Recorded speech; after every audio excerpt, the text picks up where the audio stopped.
Je vais vous inviter à attendre dans le calme le début du culte, qui sera précédé par le moment des annonces. Bonjour à tous. Donc, moment des annonces, donc sabbat 9 août. Je vais tout d'abord vous lire une petite carte qui sera affichée en bas. L'Humaine et Pierre ont été sensibles à l'attention que vous leur avez témoignée pour leur mariage. Aucun remerciement ne sera à la hauteur de vos témoignages de tendresse et d'amitié, de vos prières et de vos encouragements. Merci. Donc vous aurez cette petite photo que vous pourrez voir en bas. Ils sont très beaux. Aujourd'hui, samedi 9 août, et pendant toutes les vacances, donc il n'y aura pas d'activité cet après-midi et les autres après-midi du mois d'août non plus. Lundi 11 août, à 10h30, le groupe d'intercession que vous venez de voir et qui nous a encouragés à prier vous invite justement à 10h30, lundi prochain, le 11 août, de 10h30 à 15h, à un moment de prière et de témoignage, donc avec le groupe d'intercession. Vous les connaissez maintenant. Donc lundi, de 10h30 à 15h. À 16h, ce même jour, il y aura donc la permanence pastorale. Donc le pasteur vous reçoit à partir de 16h jusqu'à 19h. Mercredi 13 août, nous vous rappelons qu'il n'y a donc pas d'études bibliques, pas de cours des moniteurs pendant les vacances et que ces activités reprendront au mois de septembre. Toujours mercredi 13 août, de 19h à 20h, il y aura donc notre réunion de prière, un moment de partage, de 19h à 20h. Prochainement, nous vous rappelons le camp meeting organisé par la Fédération France Nord, qui se déroulera du 18 au 23 août 2014 au centre d'accueil des Térébintes. Donc nous vous rappelons les différents ateliers. Il y en a d'autres, mais entre autres, un atelier chantre et instruments dirigé par Martial Henry. 7 pistes pour développer votre vie spirituelle par Jean-Claude Nocandi. Un atelier témoigné par la puissance de l'esprit par Jean-Jacques Chafaugrac. Ou encore, comment réveiller le leader qui est en nous, qui est en vous, pardon.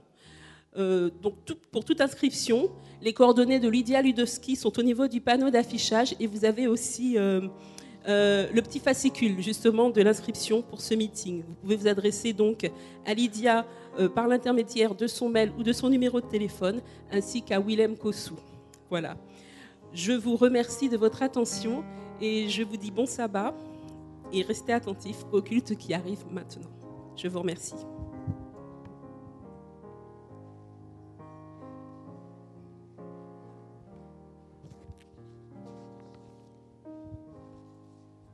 Dans Apocalypse 4, versets 9 et 11, il est écrit « Quand les êtres vivants rendent gloire et honneur et action de grâce à celui qui est assis sur le trône, à celui qui vit au siècle des siècles, les 24 vieillards se prosternent devant lui, devant celui qui est assis sur le trône, et ils adorent celui qui vit au siècle des siècles. Et ils jettent leur couronne devant le trône en disant « Tu es digne, notre Seigneur et notre Dieu, de recevoir la gloire, l'honneur et la puissance, car tu as créé toutes choses, et c'est par ta volonté qu'elles existent et qu'elles ont été créées. » Je vous invite à vous mettre debout et nous chanterons de tout notre cœur le chant « Louange à l'agneau » tandis que les officiants monteront sur l'estrade. Louange à l'agneau.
Puissance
Je vous invite à poursuivre notre adoration avec notre doxologie, Seigneur de gloire.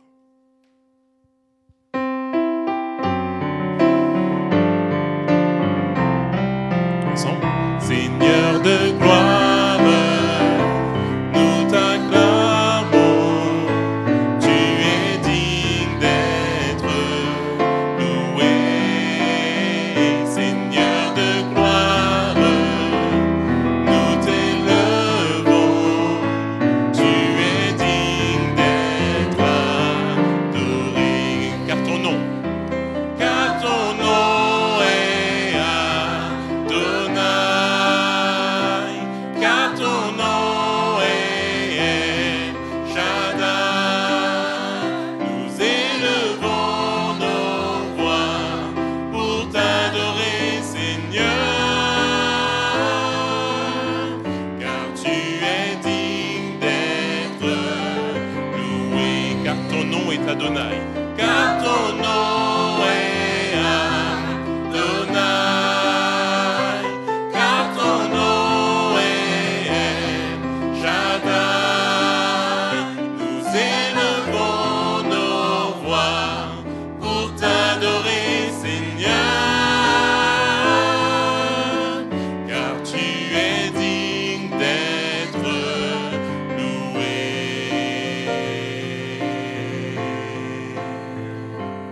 Amen.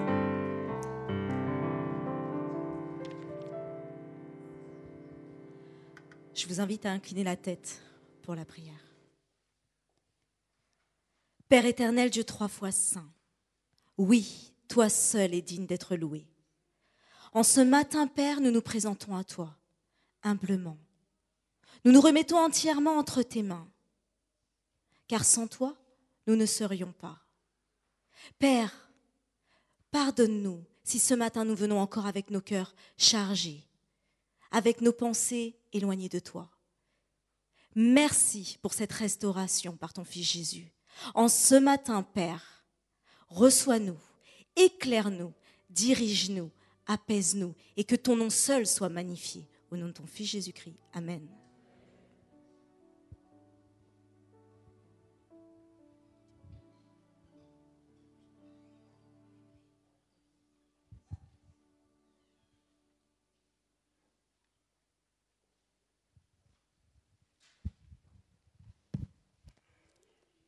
Chers frères et sœurs, bonjour, rebonjour. Ce matin, j'aimerais vous donner une petite recette. Mettez d'abord dans un bocal 2 ou 3 livres d'espérance. La Bible est le livre par excellence, bien sûr. Puis, vous y ajoutez un quintal de petits soins de complaisance, une mesure de bonté et un quarteron de confiance. À discrétion, mettez de la gaieté. 4 ou 5 pots d'obéissance, c'est très important. 5 ou 6 livres de douceur. Et contre la monotonie,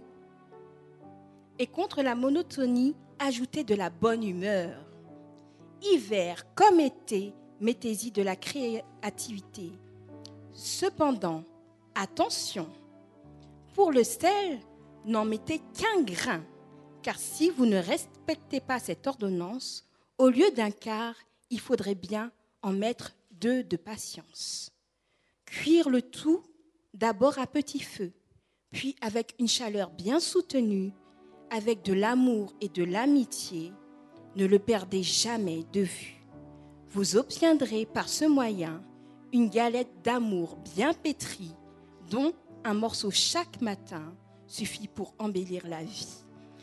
Que Dieu puisse vous bénir. Sentez-vous à l'aise dans la maison de Dieu et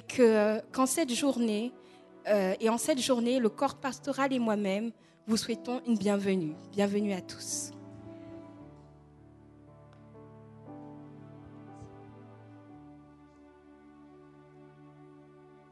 Dans les livres d'Ellen White, il est écrit « La repentance est l'une des actions clés que nous entreprenons pour découvrir Christ comme notre sauveur personnel.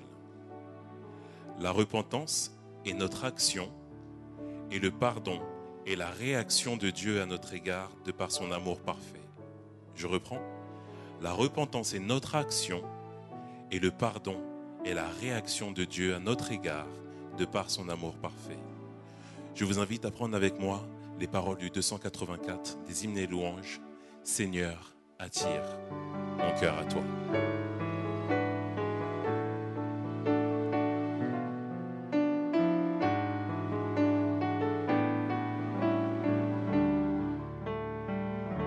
Ensemble. Seigneur, attire mon cœur à toi. Je te désire tout près de moi. Ma délivrance dans le danger, c'est ta présence divin berger. C'est ta présence divin berger. Par ta puissance, brise soumet. Par ta puissance, brise soumet. Ma résistance à tout jamais. Ma résistance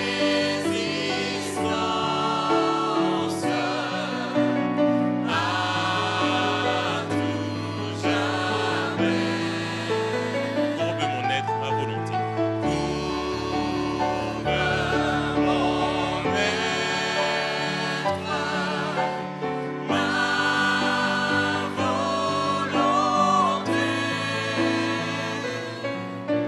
Sois en le maître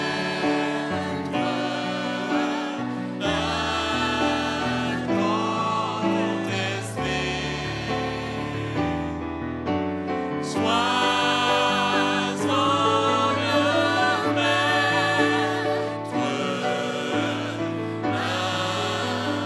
incontesté.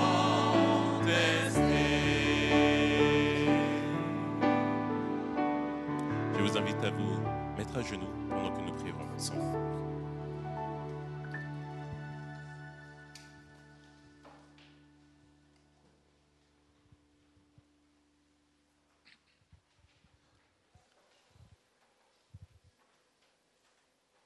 Éternel notre Dieu, notre Père, nous sommes reconnaissants ce matin parce que tu nous as gardé la vie, parce que tu nous as conduits ici, dans ta maison, pour te louer, pour te rendre gloire, pour te rendre ce culte. Au bon Père, nous voulons te dire merci pour tes multiples bénédictions déversées dans nos vies. Merci pour ce que tu fais et que tu continues à faire pour chacun d'entre nous. Tu vois ton peuple agenouillé devant toi, nos amis qui nous visitent, ceux qui suivent à travers le net. Tu connais la vie de chacun. Tous, nous sommes à nu devant toi. Nous voulons déposer nos fardeaux à tes pieds, Seigneur, en te demandant de nous pardonner, de nous laver dans le sang de Jésus. Permets que, en nous relevant, nous puissions, Seigneur Dieu, ne pas douter de ton pardon, mais que nous puissions vivre le pardon en personne libérée en Jésus-Christ. Tendre Père, tu connais chacun d'entre nous. Et peut-être, nous sommes arrivés chargés avec nos difficultés de la semaine. Tu vois nos luttes. Tu vois combien nous voulons te plaire en toutes choses. Et pourtant, Seigneur Dieu, nous avons du mal parce que nous sommes dans un monde de péché. Et tu nous invites, ô bon Père, à te laisser entrer dans nos vies, afin que tu puisses produire en nous cet idéal, ce que tu souhaites. Seigneur, guide-nous pas et aide-nous, Seigneur, chaque jour à te laisser guider nos vies. Tendre Père Céleste, merci pour ce que tu fais dans nos vies. Il y a de nos frères et sœurs et amis qui ne sont peut-être pas là. Il y en a qui passent par des moments difficiles. Toi, tu sais toutes choses, ô bon Père. Là où ils sont, qu'ils reçoivent ta bénédiction, ce saint sabbat. Et que tu nous aides, Seigneur Dieu, à être ta bouche, tes mains auprès d'eux, afin de les visiter, qu'ils puissent recevoir un coup de fil, une visite, simplement pour savoir qu'ils ne sont pas oubliés, mais qu'on les aime, Seigneur. Tendre Père, je te remercie pour celles que tu as choisies, qui parleront en ton nom en ce matin.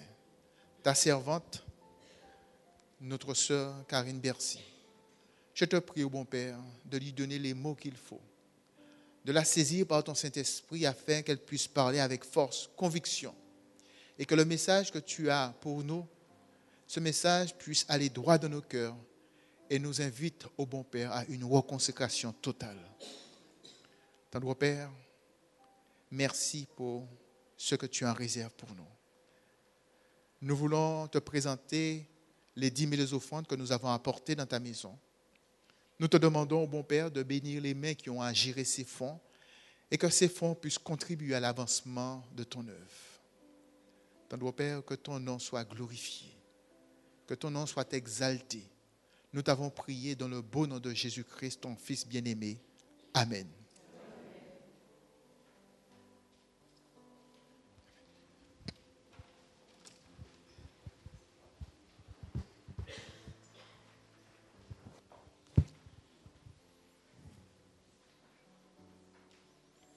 Après s'être donné sur la croix pour chacun de nous, Jésus nous donne l'opportunité d'avoir accès à la vie éternelle par le salut qu'il offre gratuitement. J'invite tous ceux et celles qui veulent louer notre Seigneur à chanter avec moi « Dieu quel amour pour moi ».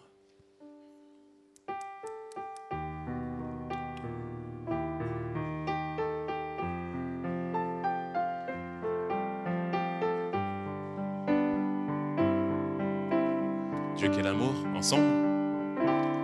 Dieu quel amour pour moi, quelle patience, tu as conduit vers toi mon ignorance.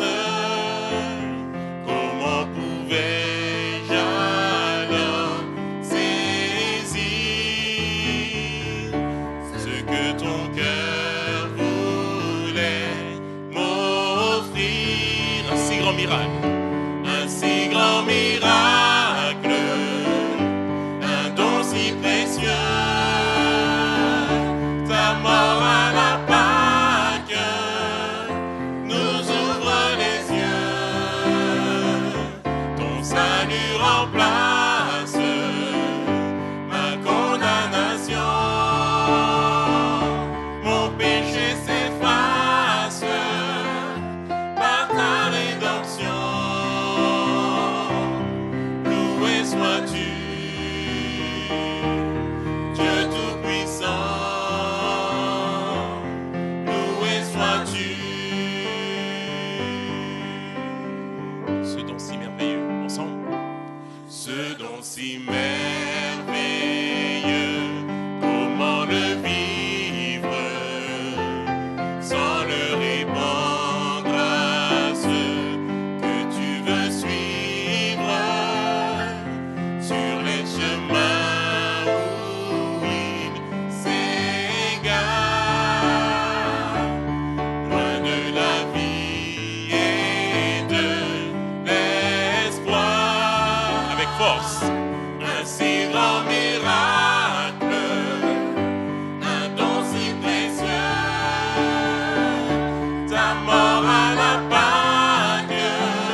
fois, loué sois-tu.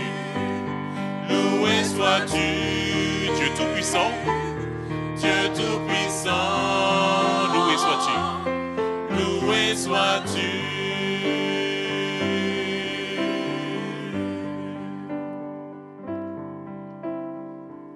La Bible déclare dans Malachie 3, verset 10, « Apportez à la maison du trésor toutes les dîmes, afin qu'il y ait de la nourriture dans ma maison.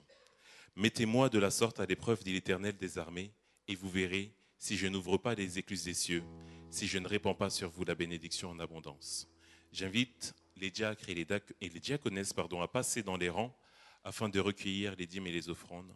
Pendant ce temps, nous chanterons « Où est ton trésor ?»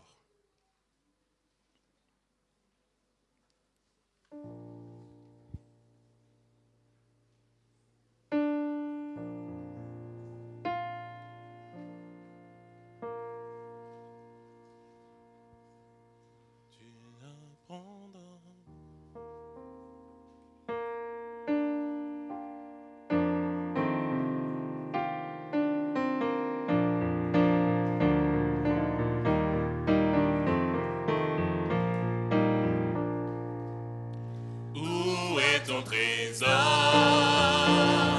Là sera ton cœur. Tu peux te tromper de placement. Ton avenir compte tout autant. Prends donc le temps d'y songer une heure. L'argent ne suffit pas pour nous rendre heureux.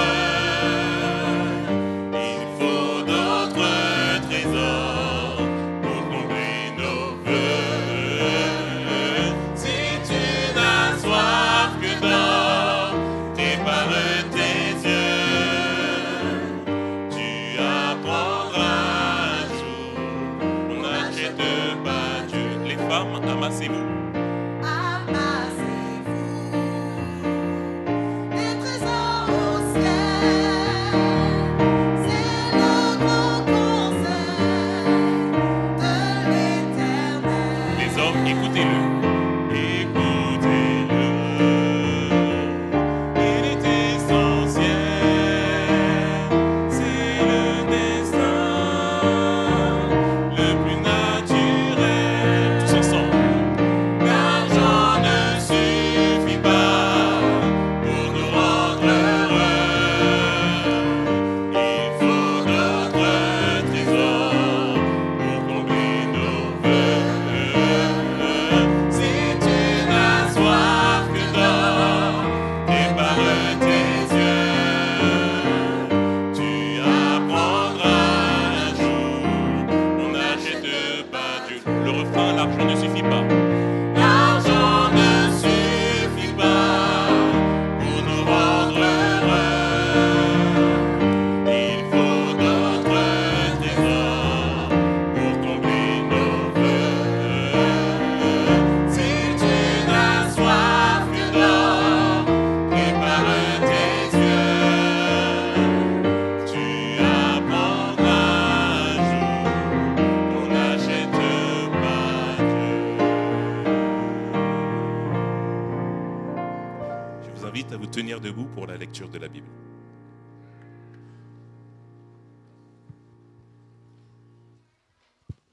Bonjour. Alors le texte de base se trouve dans Hébreux chapitre 13, le verset 10 à 14.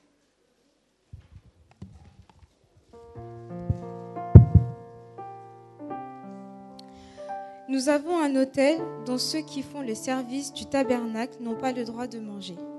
Le corps des animaux dont le sang est porté dans le sanctuaire par le souverain sanctificateur pour le péché sont brûlés hors du camp. C'est pour cela que Jésus aussi, afin de sanctifier le peuple par son propre sang, a souffert hors de la porte. Sortons donc pour aller à lui hors du camp en portant son opprobre. Car nous n'avons point ici-bas de cité permanente, mais nous cherchons celle qui est à venir. Amen.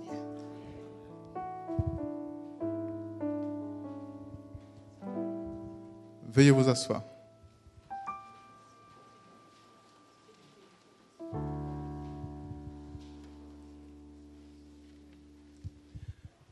Chers amis, je ne sais pas qui d'entre vous connaît la prédicatrice de ce matin. Alors, je veux l'inviter. Vous ne la connaissez pas? Personne. Ok, 2 personnes. J'invite Karine à me joindre.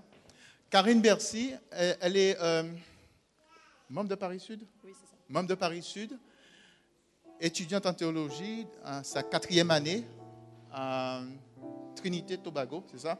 Voilà. On s'est rencontrés lors de mon stage à Évry. Mon stage.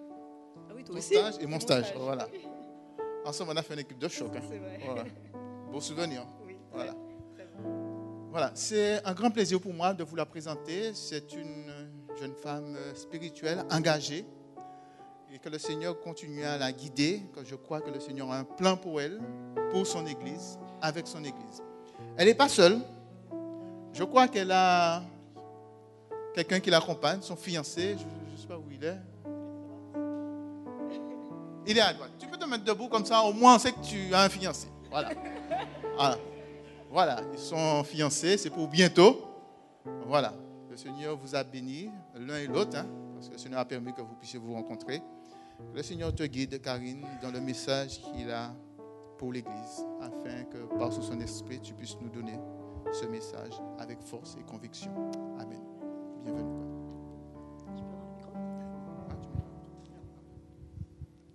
Merci Gérard. Merci aussi à l'Église de me recevoir ce matin. Pierrefitte, c'est une église que je ne connaissais pas de l'intérieur d'ici, parce que je ne suis jamais rentrée dans la chapelle. J'étais déjà venue auparavant, mais sous la tente, et il y a 9 ans de cela.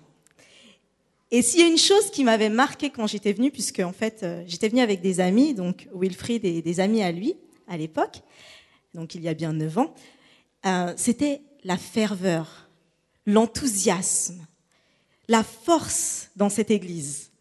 Et étant partie par la suite, puisque en fait je n'étais pas adventiste, personne dans ma famille n'est adventiste, donc c'est en venant par exemple donc à Pierrefitte, à la Plaine Saint-Denis à l'époque, et en fréquentant aussi Paris Sud avec les amis, que je suis venue à l'Évangile. Donc d'où, j'insiste, l'importance de suivre vos amis. Suivez-les, amenez-les. Parlez-leur de Dieu, même s'ils ne répondent pas tout de suite, parlez-leur. Parce que moi, ça a été un témoignage de 7 ans avant que je me décide à me baptiser. Donc, n'hésitez pas, faites-le. En tout cas, je me réjouis de savoir qu'aujourd'hui, quand on me parlait de Pierrefitte, on me disait « Ah ouais, non mais à Pierrefitte, quand tu y vas, mais les chants te portent !» Et c'est pour ça que ma voix ne sortait même pas en fait quand je chantais, parce que vous envoyez une telle énergie qui nous transporte. Et sincèrement, en tout cas, pour quelqu'un qui doit, je t'ai entendu dire ça, c'est vrai, pour moi qui dois parler devant vous, ne serait-ce que vos chants m'ont déjà transporté. Donc merci à vous. Donc je le disais, c'est donc un privilège pour moi d'être présente devant vous ici. Mais j'aime à préciser quelque chose. Ce qui est important ce matin, ce n'est pas ce que j'ai à dire. C'est ce que Dieu a à dire ce matin.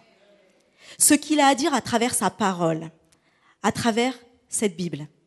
Cette Bible que nous ouvrons tous les jours, je le souhaite, que nous consultons, mais dont nous oublions une petite chose aussi. Elle ne contient pas la parole de Dieu. Elle est la parole de Dieu. Et il y a une différence en cela. C'est que chaque fois que nous l'ouvrons, ayons à cœur de nous dire que Dieu est en train de nous parler.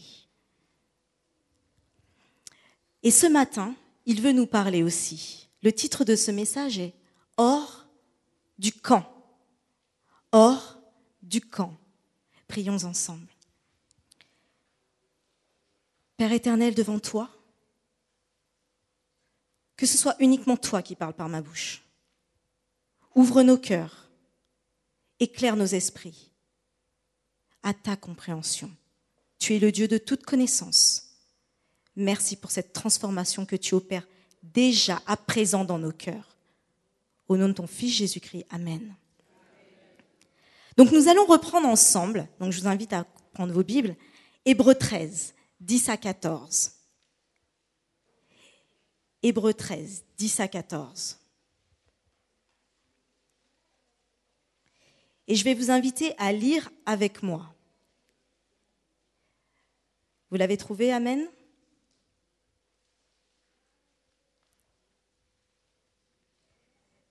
Hébreux 13, 10 à 14.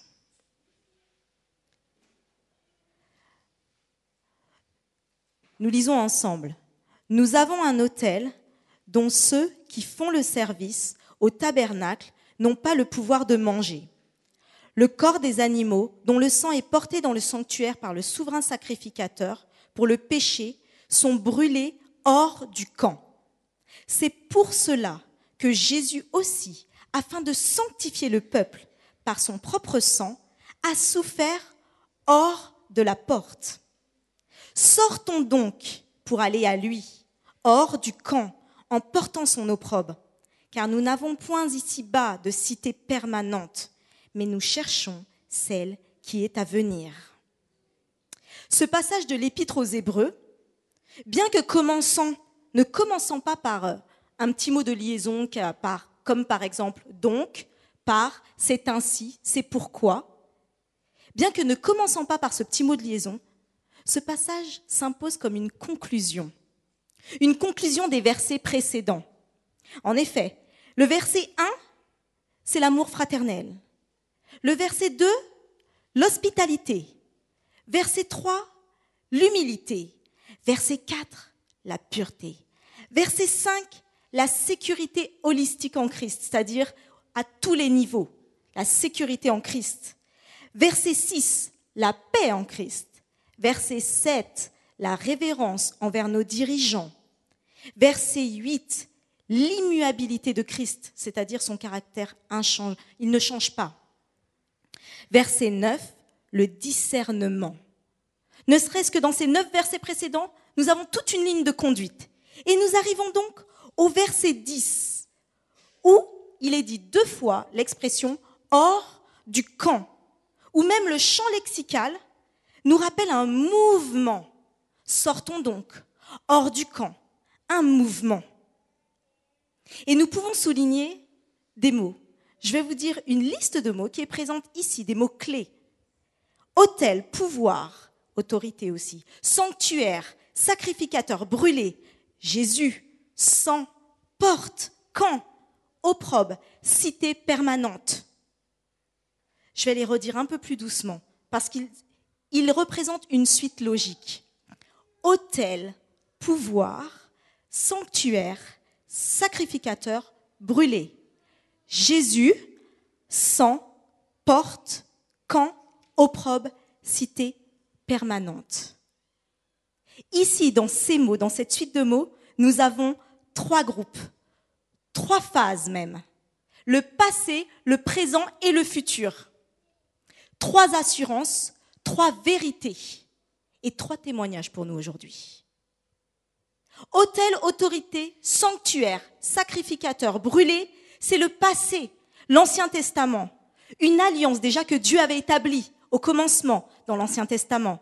Donc cela nous rappelle aussi tous les sacrifices qui étaient faits, Lévitique, le chapitre de Lévitique.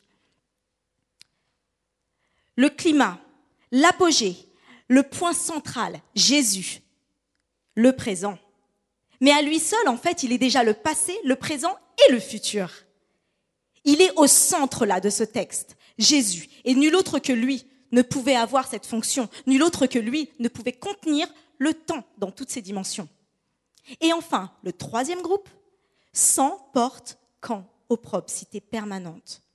Là, nous avons le Nouveau Testament, et notamment l'Apocalypse, la révélation de ce Jésus, et un avenir certain, un futur. Nous avons un passage ici qui transcende le temps. Mais outre sa dimension chronologique, il y a un point encore plus profond dans ce passage. Hébreux 13, 10, les versets 10 et 11 nous disent « Nous avons un autel dont ceux qui font le service au tabernacle n'ont pas le pouvoir de manger. Le corps des animaux, dont le sang est porté dans le sanctuaire par le souverain sacrificateur pour le péché, sont brûlés hors du camp. » Il est fait référence ici à 2 types de sacrifices. Le premier, verset 10, ce sont les sacrifices d'action de grâce, qui sont des sacrifices volontaires que faisait le peuple d'Israël, par exemple pour donner des offrandes. Nous avons aussi, deuxièmement, verset 11, les sacrifices d'expiation, ce qu'on appelle aussi des sacrifices involontaires, de péché involontaire. Donc quand le peuple en fait avait fait un péché qui était involontaire, c'est-à-dire qu'il ne savait pas que c'était un péché, il fallait qu'il y ait un sacrifice. Là, nous voyons que ce peuple se retrouve face à des règles que Dieu a données concernant ce sacrifice. Et il n'est pas possible, si un péché est fait, de juste le taire. Non, le sacrificateur doit présenter un taureau. Nous allons prendre Exode 33, verset 7. Exode 33, verset 7.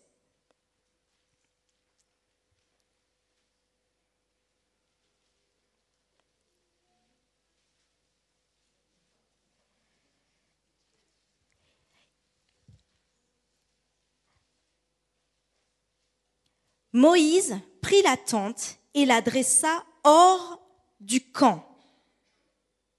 Il prend la tente et il la dresse hors du camp. Ne serait-ce que quand nous entendons déjà hors du camp, cela signifie à l'extérieur. Quand on disait aussi à quelqu'un « tu seras hors du camp », quelque part c'est qu'il était rejeté, repoussé, mis à l'écart, mis en exil. Hors du camp. À quelque distance, il l'appela tente d'assignation.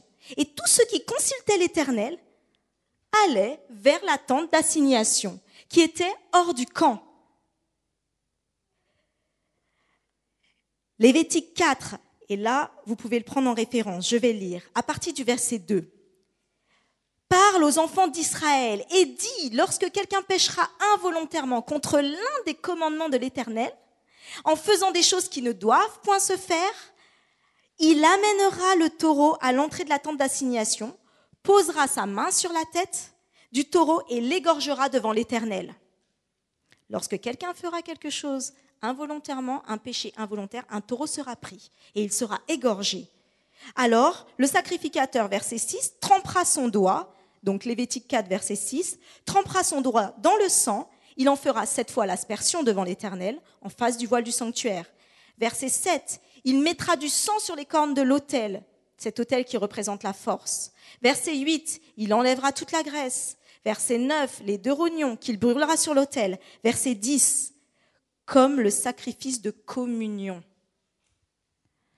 Versets 11 et 12, mais la peau, la chair, les pattes, les entrailles et les excréments du taureau, entier, il l'emportera hors du camp, dans un lieu pur où l'on jette des cendres. Il le consumera au feu sur du bois. Donc il y a une pratique ici où le sacrificateur, pour un péché involontaire, doit donc sacrifier un taureau. Une partie du taureau, le sang et les rognons, sont amenés dans le sanctuaire. Le reste du taureau est laissé à l'extérieur et brûlé hors de ce camp. Juste pour préciser, on voit que rien que dans ce passage, il y a déjà 3 fois sang, sous différentes expressions. Ce mot sang, il apparaît 440 fois dans la Bible. Et on aime parler du sang de Jésus. Pourquoi ? Parce qu'à cette époque, les Hébreux n'avaient pas la connaissance que nous avons de la circulation sanguine. Ils ne savaient pas en fait comment cela fonctionnait dans le corps. Donc comment un fluide qui sort de notre corps, s'il sort trop longtemps, retire la vie ? Ils avaient donné un caractère sacré à ce sang. Et les peuples aux alentours aussi, d'ailleurs c'est pour ça qu'ils faisaient beaucoup de sacrifices différents, toujours avec du sang, et ils pouvaient le boire, ils pouvaient s'en mettre sur eux, ce sang puisque c'était une source de vie, le sang. Mais il n'en a pas été de même pour les Israélites. Il n'en a pas été de même pour le peuple de Dieu. Dieu, ayant compris que ce peuple utilisait le sang d'une certaine façon, qu'il avait un certain caractère, a commandé que ce sang sera le sang qui purifiera les péchés. Mais sachons une chose, parce que Dieu l'a commandé, ce sang pouvait purifier. Ce n'est pas parce que notre sang aujourd'hui coule qu'il purifie, non. Dieu avait commandé et ce sang purifia. Les commentaires nous disent aussi que le sang, c'est un moyen de sceller un pacte et d'établir une sorte de lien de vie entre les parties. Il nous dit aussi que c'est la recherche de protection par le sang dont on en enduit les portes, comme ça a été fait par le peuple d'Israël quand ils sont sortis d'Égypte. Le sang impacte ce que nous faisons aussi lors de la Sainte Seine. Cette image. Tout un rituel autour du sang, pour signaler que ce sang allait porter une signification bien plus grande par la suite. Donc Dieu avait commandé, et parce que Dieu commande, les choses prennent une dimension différente. Parce que Dieu commande, les choses deviennent bonnes. Parce que Dieu commande, les choses deviennent, tout simplement. Mais pourquoi ? Pourquoi donc cette notion de hors du camp ? Pourquoi donc tous ces signes que Dieu avait donnés ? Nombre 19, verset 9. Nombre 19, verset 9.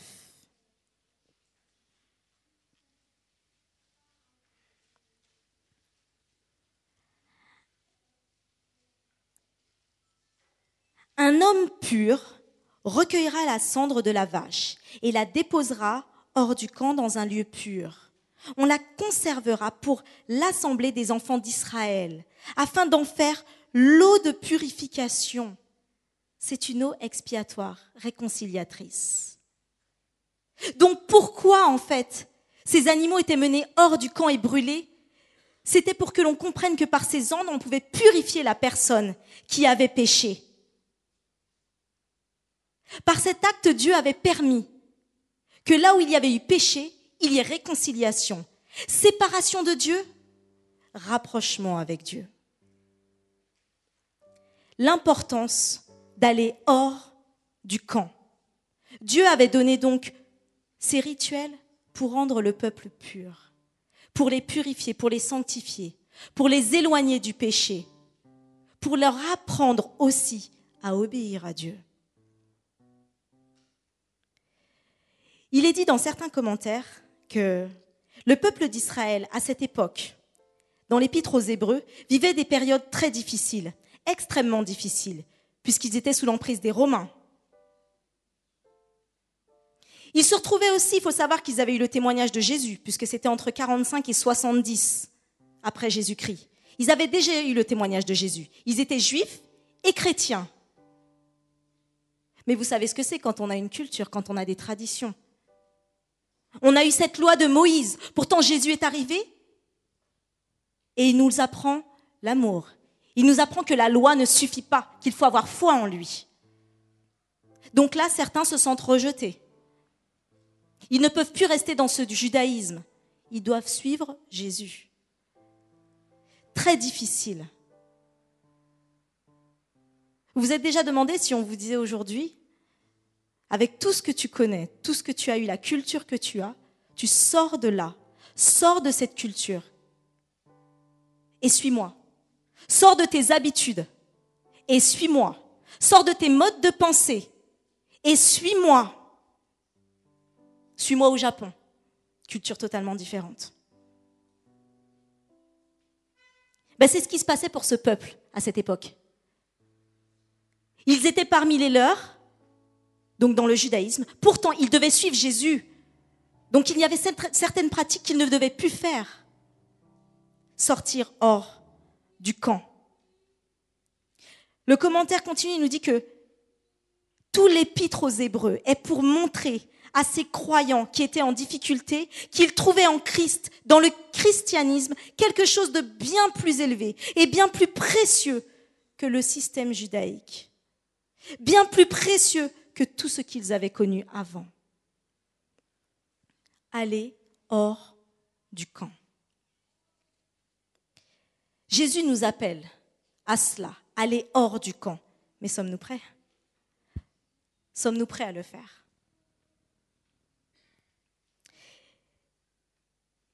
Il nous est rappelé que lorsque l'on parle de sortir du camp, Je me rappelle quand j'ai dû partir en théologie.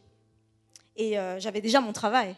J'étais négociatrice, j'avais ma situation. Tout se passait plutôt bien. D'ailleurs, quand j'en parlais à mes parents, ils me disaient « Oui, c'est bien, tu as ta situation, etc. » Jusqu'à ce que je leur dise « Ah oui, mais par contre, là, je pense qu'il faut que je fasse autre chose. » Je suis appelée à faire autre chose. Je sens qu'il y a quelque chose de plus. Ça ne me suffit pas simplement d'aller le samedi à l'église et d'être dans mes activités à l'église. Il y a plus. Et puis même, Dieu, on me parle de Dieu, de cette toute-puissance qu'il a, mais c'est qui exactement ? Parce que ce n'est pas juste quand je faisais mes études dans la semaine que j'arrivais à voir cette dimension de Dieu. Je sentais que j'étais appelée à passer plus de temps avec lui. Et donc, il a fallu prendre cette décision. Disons que certains me disaient que c'était du courage. Et moi, je sais très bien que ce n'était pas du courage. J'ai simplement décidé de faire confiance à Dieu. J'ai simplement décidé de lui dire « Tu m'as mené jusqu'à présent, jusqu'ici. Donc c'est que tu vas continuer. » Alors je ne l'ai pas dit tout à fait comme ça, je lui ai vraiment dit « C'est que tu vas continuer. » Parce que là, on a quand même une certaine crainte de tout lâcher, tout abandonner pour le suivre. Oh, pourtant, Dieu vous bénit au-delà de ce que vous espérez. Bien au-delà de ce que vous espérez. Je suis partie et donc je n'avais pas de fiancé à l'époque. Et c'était loin d'être possible en partant 3 ans et en faisant des allers-retours. J'avais des amis, mais je me disais peut-être que je les perdrais, je ne sais pas. J'avais un travail qui était un bon travail. Et là, je n'en avais plus puisqu'il n'y a pas de plan B. Précisons-le, il n'y a pas de plan B avec Dieu. On lui fait confiance jusqu'au bout. Donc on ne se dit pas, je me mets en dispo. Non, on lui fait confiance. Plus d'appartement, plus de voiture, un rythme de vie qui change totalement. Et 3 ans après, je peux vous dire qu'il a dépassé mes espérances. Parce que le travail est assuré, pourquoi je m'en inquiéterais? Puisque c'est lui qui me met, c'est lui qui dispose. Donc de quoi j'aurais peur? Au niveau des besoins, des ressources, il dispose à nouveau. Là où je pensais, j'avais besoin d'un travail l'année dernière, et je me suis dit, je vais proposer en tant que vendeuse, je vais postuler en tant que vendeuse. Mais vendeuse, on travaille le samedi, non? J'ai fait l'expérience. Et j'ai précisé, je ne travaille pas le samedi. Donc on m'a demandé, mais pourquoi? Donc j'ai expliqué que je vais à l'église et que le samedi, je ne travaille pas. J'ai pu travailler. On m'a proposé le poste. Certains collègues étaient même étonnés en disant au responsable, mais qu'est-ce qui t'est passé par la tête? Normalement, un CV où le samedi, la personne ne travaille pas, il part à la poubelle. Là, non. Dieu avait ouvert les portes encore une fois de plus. Donc les amis étaient plus que présents à m'aider. Le travail, Dieu en dispose quand il le souhaite. Les ressources, c'est pareil. Et au niveau sentimental, je termine et je vais bientôt me marier. Donc Dieu répond. Il nous dit, il ne nous abandonnera jamais. Revenons à notre texte. Et là, nous passons aux versets 13 et 14. Car si le sang des taureaux et des boucs et la cendre d'une vache répandue sur ceux qui sont souillés, sanctifiés, procure la pureté de la chair, combien plus le sang de Christ, qui par un esprit éternel s'est offert lui-même sans tache à Dieu, purifiera-t-il votre conscience des œuvres mortes afin que vous serviez le Dieu vivant. Hébreux 9, versets 13 et 14. Dieu nous dit que là, Jésus s'est placé. Jésus qui est donc le passé, je le disais, le présent et le futur, se place comme celui qui répondra à toutes nos espérances. Jésus ici est clairement dit qu'il est celui qui devait venir. Les sacrifices qui avaient été donnés dans l'Ancien Testament n'étaient pas pour les sacralisés, n'étaient pas pour être gardés, n'étaient pas pour continuer à être produits, mais uniquement pour annoncer une venue qui serait bien plus grande que tout cela. Uniquement pour que le peuple comprenne que ce péché est grave. Parfois, nous sommes là Et nous nous disons même pour un petit mensonge, bon, c'est juste qu'un petit mensonge. C'est grave. Pour ça, un taureau est égorgé. Nous nous disons que, bon, nous pouvons parler un peu mal de l'autre, de temps en temps, parce qu'il le mérite en même temps, ou elle le mérite. Un autre taureau est égorgé. Et ce n'était pas un taureau par jour, mais par péché. Alors, nous pouvons nous dire qu'aujourd'hui, peut-être, c'est peut-être un peu plus facile pour nous. Et c'est là où nous nous trompons. Parce que ce péché n'est plus visible. Parce qu'il n'est plus mis en avant. Parce qu'il n'est plus mis au grand jour. Parce que nous pouvons les garder un petit peu en nous. Et recommencer, sans que personne ne le sache.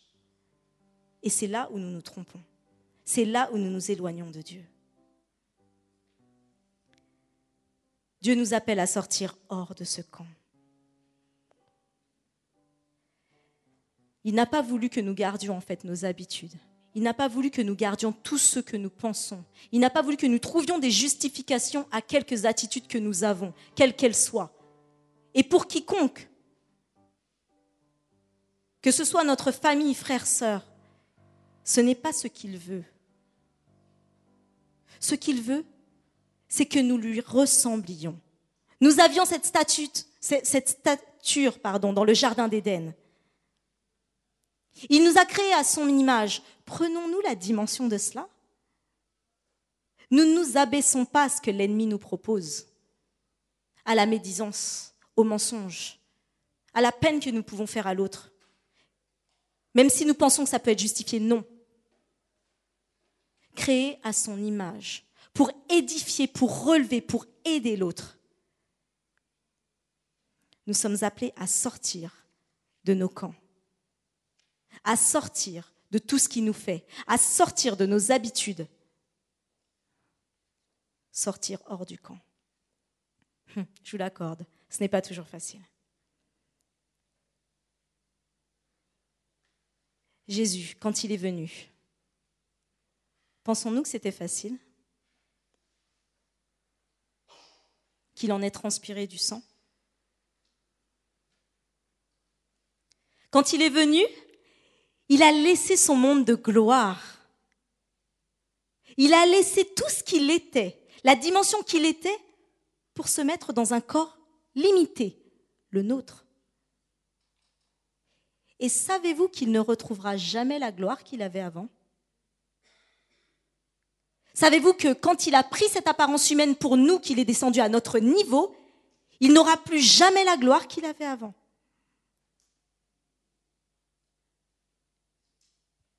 Et nous, parfois, nous n'arrivons pas à soutenir notre frère ou notre sœur. Il serait présomptueux de dire de descendre à son niveau. Mais en tout cas, à aller vers lui pour le relever.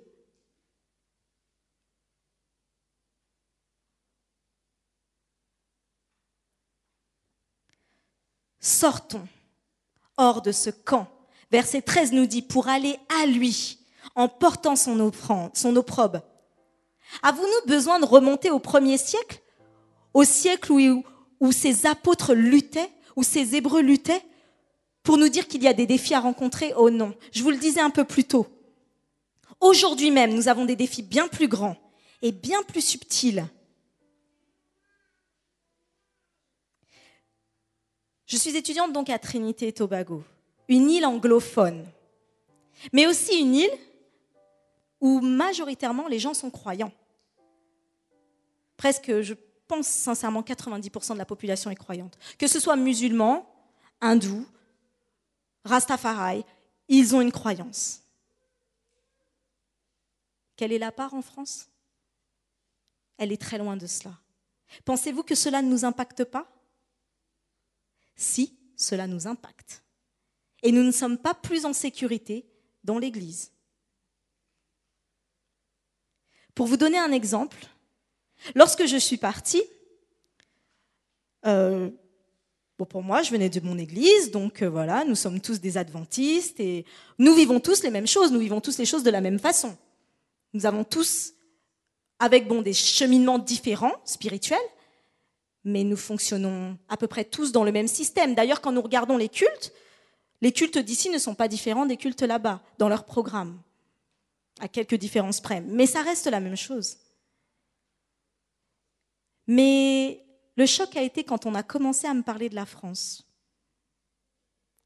Et là, je me suis dit, mais c'est pas possible, c'est pas de nous qui parle. Ce pays où, en fait, Dieu a une place moindre. Dieu passe après nos occupations. Dieu, il est avec nous, et c'est bien, on est content, on peut s'appuyer sur Dieu. De là à s'abandonner à Dieu, c'est différent. Dieu n'a pas la place dans la société. Vous avez votre croyance, c'est bien. Continuez comme ça. Nous, on a la nôtre, c'est bien. Ou alors, on ne croit pas du tout, et c'est très bien. Je respecte. Vous avez dû entendre ça aussi. Ah non, mais je respecte ta croyance, c'est très bien pour toi. Il n'y a pas cette conviction qu'il y a un Dieu qui a pu créer. Ce n'est plus là. Mais je l'entendais en me disant, bon, c'est parce qu'ils sont peut-être un peu plus conservateurs, donc on va comprendre. Mais c'est en revenant ici que je m'en suis rendu compte. Puisque ici, je pouvais passer une journée sans entendre un « gloire à Dieu »,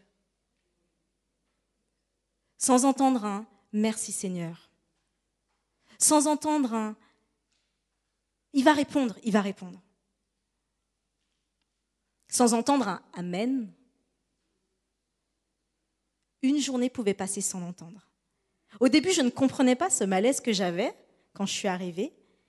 Et au bout d'un certain temps, j'ai pu repérer que quand j'étais là-bas, que ce soit sur le campus, nous allons croiser quelqu'un, et ça va être « alors comment vas-tu ?»« Ah bah Dieu est bon. » Oui, tout le temps, Dieu est bon. Vous avez dû entendre cette phrase « God is good all the time ». Ce sont des phrases qui disent couramment là-bas aussi. Et même si au départ, quand j'étais là-bas, je me disais « bon, tout le temps en train de le dire », mais ça fortifie. Donc, ayons à la bouche constamment Dieu, Jésus, parlons-en. Et pour revenir à ce camp dans lequel nous nous sentons si bien le sabbat, Jésus nous dit aussi d'en sortir pour aller vers lui. Et lui, c'est qui ? C'est l'autre. Pensons-nous par hasard dans le train à dire à une personne qui est assise à côté de nous quand nous la quittons, que Dieu vous bénisse. Juste ça. Juste ça. À notre médecin, que Dieu vous bénisse. Il le sait. Un ami me témoignait qu'après une opération qu'a eue sa femme, qu'il a dit ça à son médecin. Et elle en a eu les larmes aux yeux parce qu'elle lui a dit « On ne m'avait jamais dit ça avant ». Nous avons une puissance que Dieu nous a donnée. Nous avons sa parole. Nous avons la foi. Nous avons toutes les armes qu'il nous donne pour parler de lui, pour qu'il revienne aussi vite. Et pour que d'autres aient le plaisir d'être parmi nous. Nos églises devraient être bondées, au point que nous devrions en construire encore d'autres.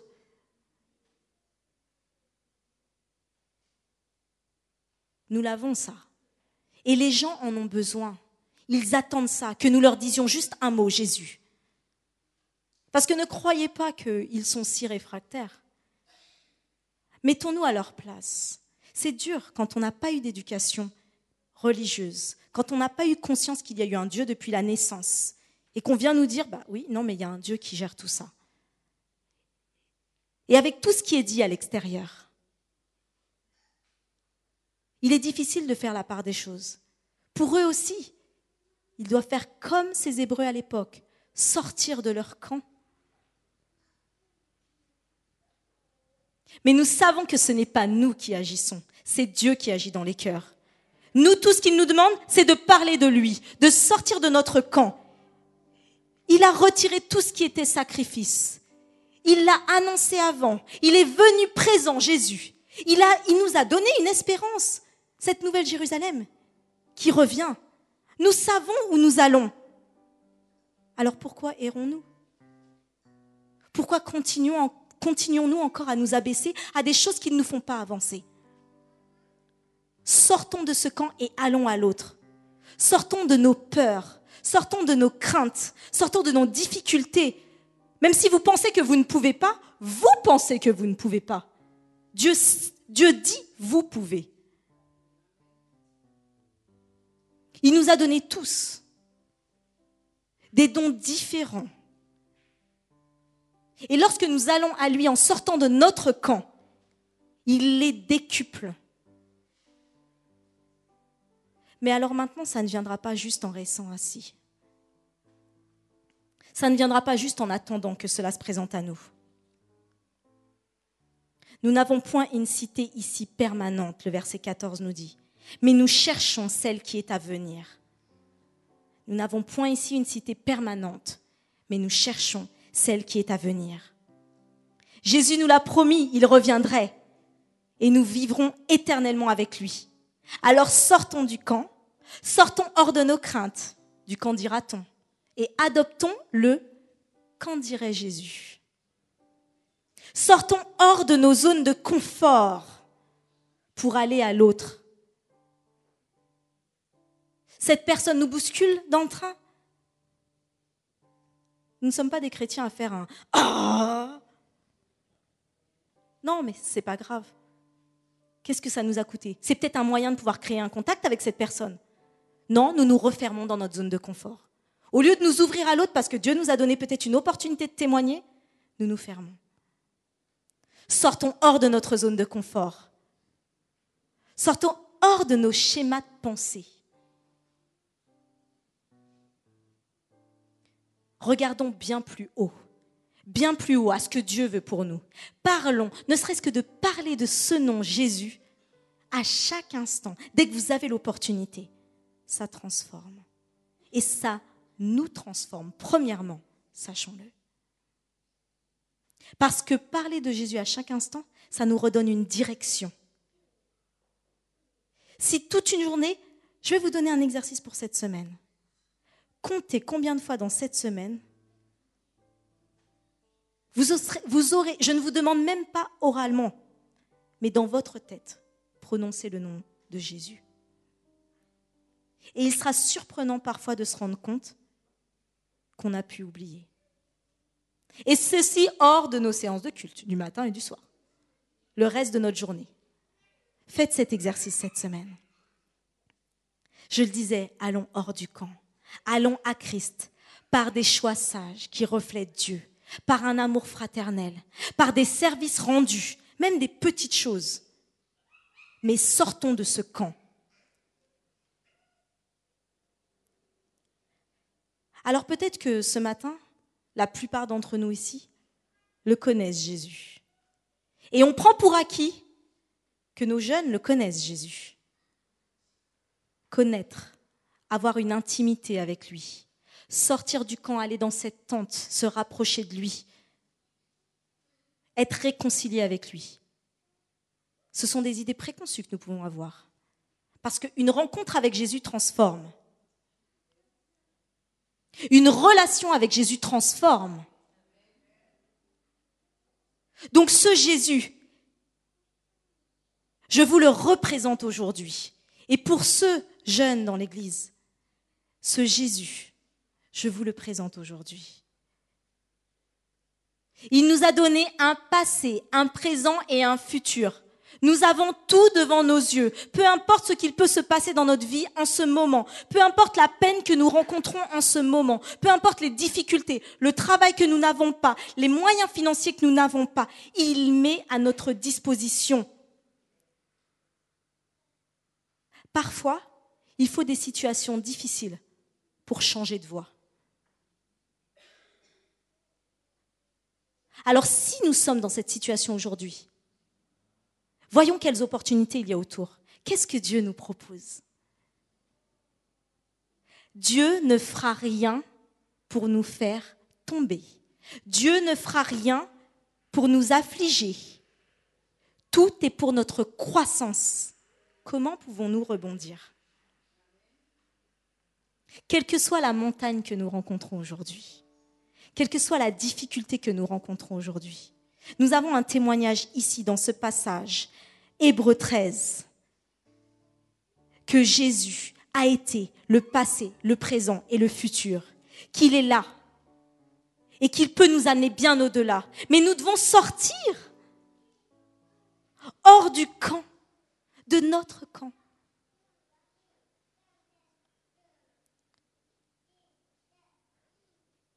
Mon histoire, comme je vous le disais, venant d'une famille non adventiste, c'est pas forcément toujours facile, que ce soit pour les sabbats ou autres quand je suis dans la famille.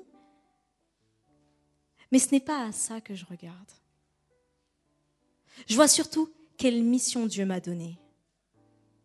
Je vois surtout ce que ça peut transformer dans les vies. Et je peux vous dire que si au départ mes parents ils sont catholiques, ils prient, mais ne vont pas forcément à l'église. Mais quand ils me parlaient de Marie et des saints. Et aujourd'hui, ils me parlent de Dieu. Ils apprennent à avoir une relation avec Dieu. Tout un chacun ici, nous avons une puissance qui doit se répandre.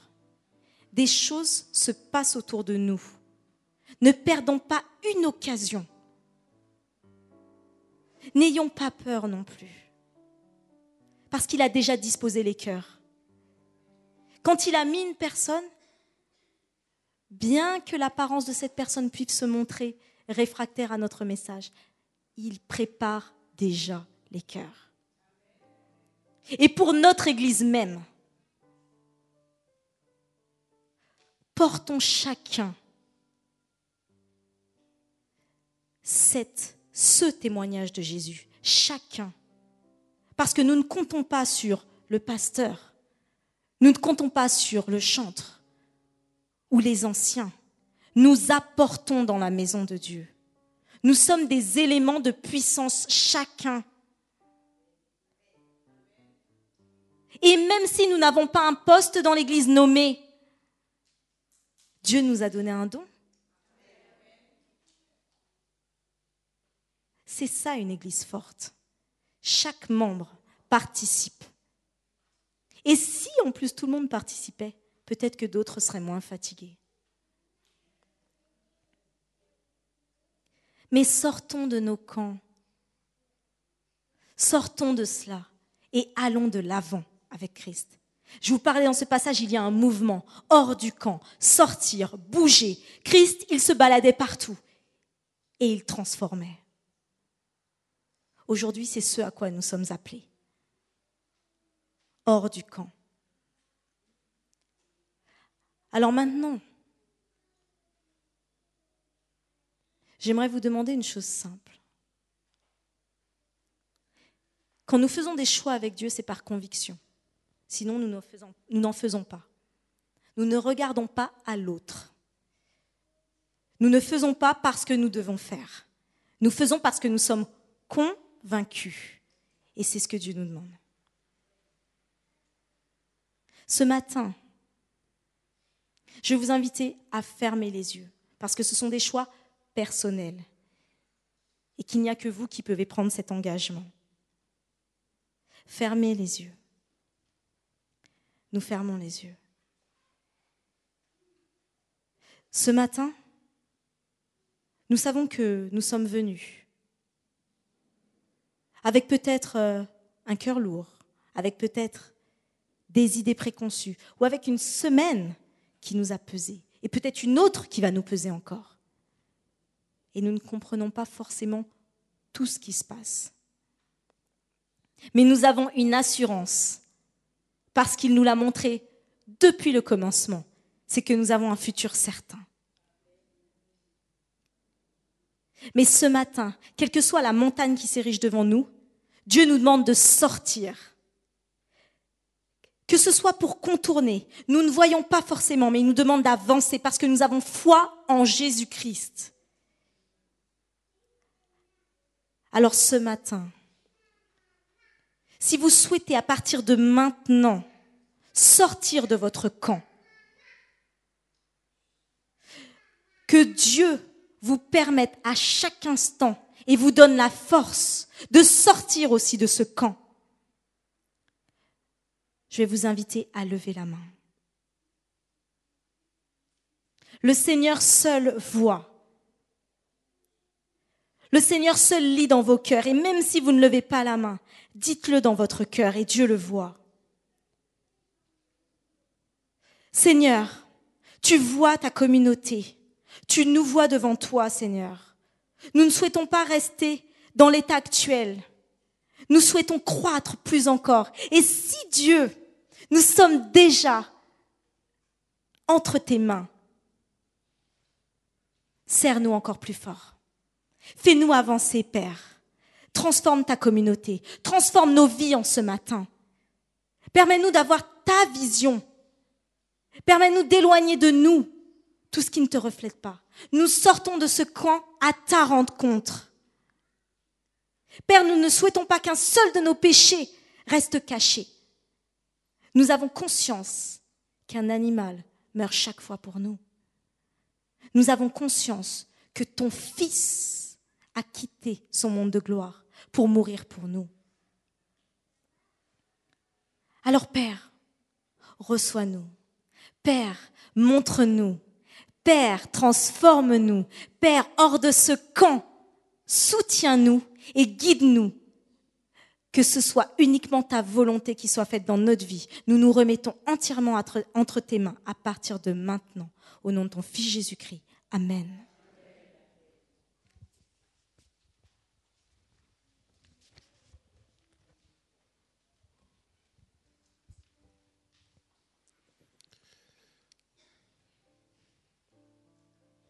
Après ce beau message, nous comprenons donc que le Seigneur nous a donné une mission. Une mission qui consiste à nous lever et à aller proclamer à tous que Jésus est vivant et que nous devons nous donner à lui. Je vais vous inviter à vous tenir debout avec moi et à prendre le 648 de nos hymnes des louanges. Levons-nous, Jésus-Christ nous appelle. Mettons-nous debout.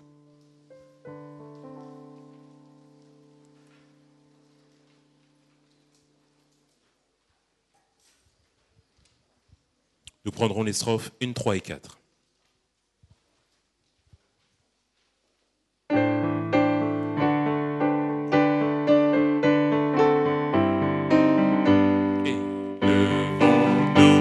Jésus-Christ nous appelle au saint nombre de la foi. Sa temple, c'est de la citadelle où doit régner notre roi.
Éternel, notre Dieu, notre bon Père céleste, Seigneur, tu nous as donné des lois et des ordonnances.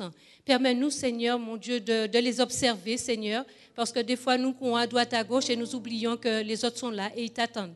Seigneur, merci de pardonner nos fautes, nos péchés, nos manquements, nos iniquités. Mais aide-nous à être sincères, Seigneur, envers toi. Aide-nous à sortir du camp, Seigneur, pour aller vers les autres qui ont besoin de toi. Tu nous as donné un esprit. Ton esprit vit en nous, Seigneur, qui nous convainc de péché, de justice et de jugement. Sonde-nous, ô Dieu, connais nos cœurs, éprouve-nous, connais nos pensées. Quand si nous suivons une mauvaise voie et conduis-nous sur la voie de l'éternité. Merci, Seigneur, pour tout ce que tu as déjà fait, que tu fais dans nos vies. Et que tu feras pareil pour ceux qui sont dans le monde, notre Dieu. Alors donne-nous cette force, Seigneur, car Moïse avait dit aux Israélites que vous n'avez pas la force de servir l'Éternel. Mais avec toi, Seigneur, au nom de Jésus, nous pourrons aller par la foi chercher ceux qui sont dans le monde, qui sont perdus. Seigneur, merci pour tout. Bénis ce saint sabbat. Alors que nous allons rentrer chez nous, sois avec nous. Garde-nous dans ta paix. Nous t'avons prié, non que nous n'avons qu'un de mérite, mais ce sont les grâces que nous te demandons et pour ta sainte gloire. Amen. Merci, asseyez-vous.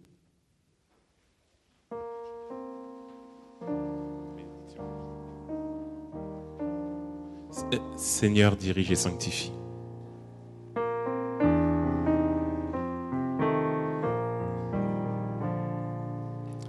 Seigneur, dirige et sanctifie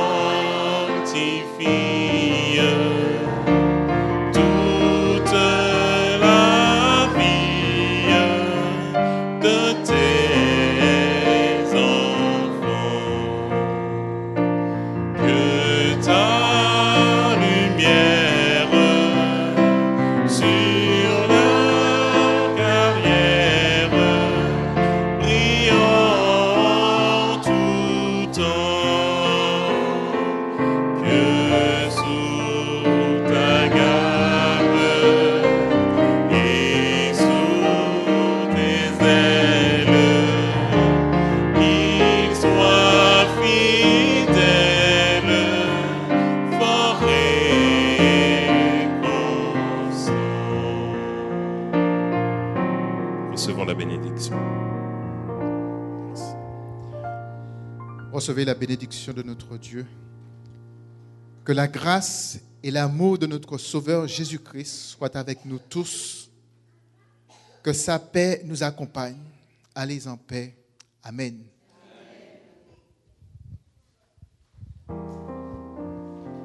Alors que le culte touche à sa fin, merci, asseyez-vous. Et que les diacres et les diaconesses vont passer pour vous orienter vers la sortie, je vous invite à garder en mémoire cette mission que le Seigneur nous a demandé, d'aller faire de toutes les nations des disciples. Et faisons confiance à Dieu. Je sais, ça n'est pas facile. Mais nous savons qu'il y a quelque chose de meilleur avec Jésus. Alors, tandis que nous allons sortir, je vais vous inviter à prendre avec moi quand même le chant « Je réveillerai l'aurore ».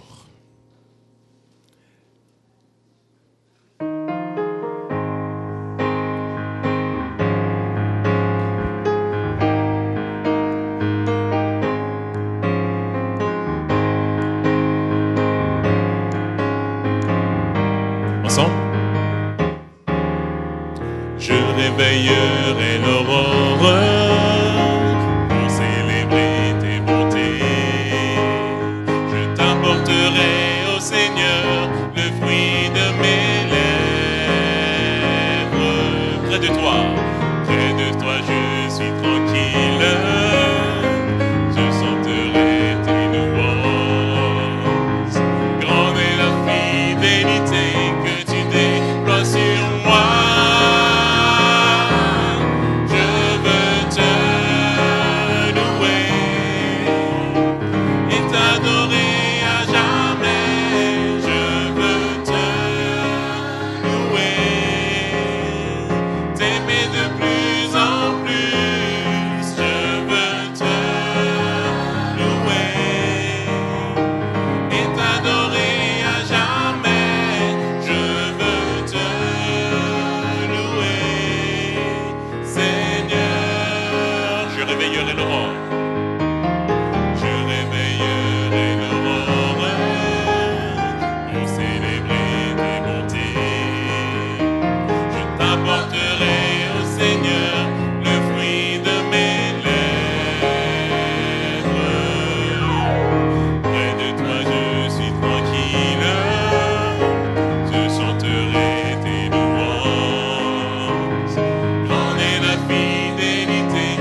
t'adorer à jamais. Je veux te louer, Seigneur.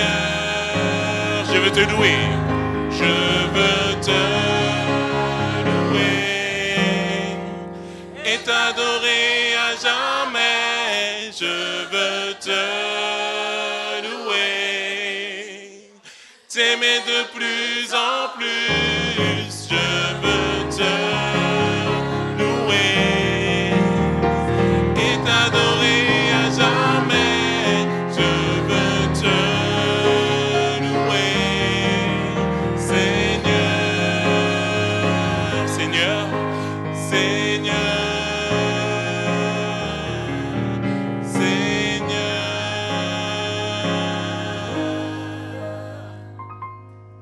Toi qui disposes de toutes choses.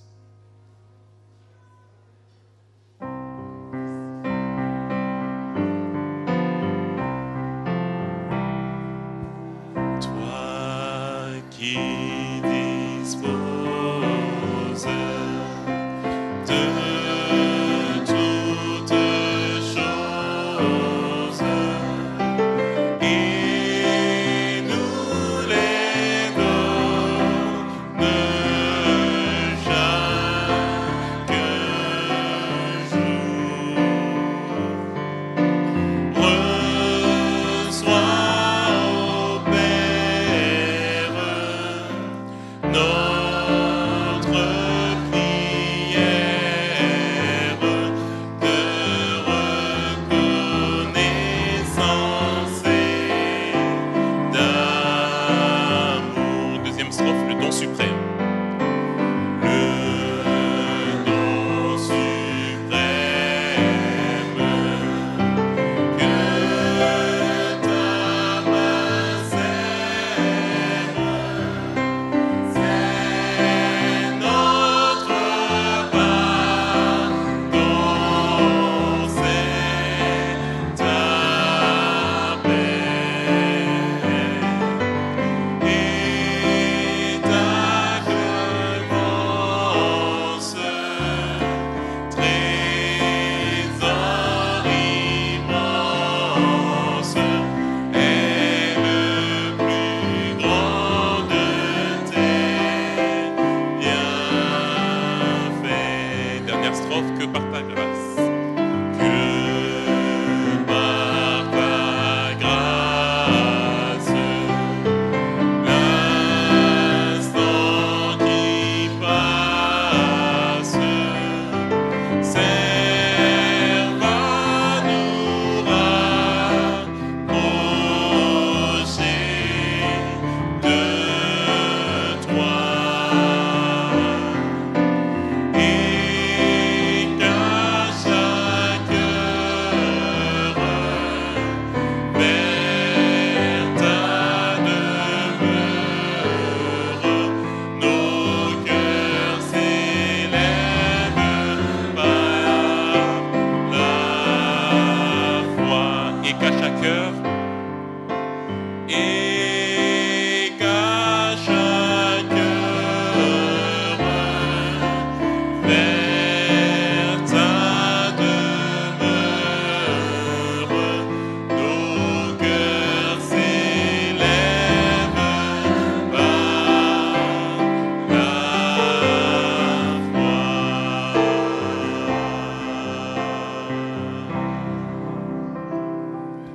Bon sabbat à tous.